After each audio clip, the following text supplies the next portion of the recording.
Pakistan, who claimed that they had really no loss of lives. They did not even admit that their own soldiers had died. Their army men died while fighting India. It was so difficult for them to admit it, but it seems like today it was out in the open. The confirmation has come in that 11 Pakistan defense personnel have been killed. It's official. Pakistan has lost men in uniform in the skies. Among them, 5 dead are Pakistan Air Force officials that also include Chief Technician Aurangzeb. This stunning admission, of course, comes only days after the Indian Air Force claimed that it had shot down high-tech planes during Pakistan's failed airspace operation.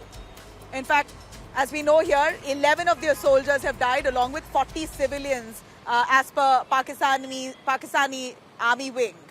The Pakistani's media wing, ISPR, claimed that 11 soldiers and 40 civilians have died in what they've called dramatically Marke-Haq or Battle of Truth. Basically to say that they have fought and these are the martyrs who have died fighting for their country against India. Now, but that said, it's an admission that's come in finally after days of refuting claims that India had shot down their jets. Now, Pakistan's retaliation with Operation Bunyan al-Marsus, firing drones, missiles at 26 locations, but Indian air defense systems were ready. Every single projectile that was intercepted by India and in time, it was blocked.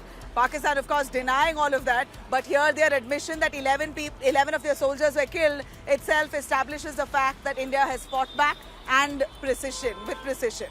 Now, India has strongly denied some of the numbers, and that is of civilian casualties.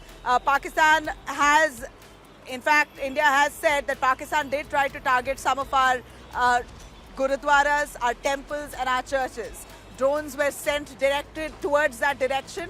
And this was information that we got as and when the updates of the conflict came by. And among those were a Gurudwara, was a temple and a church. Now, Pakistan admitting that Air Force casualties have happened. India's Operation Sindoor, of course, at this point gets a big tick in terms of credibility, in terms of precision and strike. So, well, Pakistan has finally admitted that they've lost men. This only proves Operation Sindoor was a success.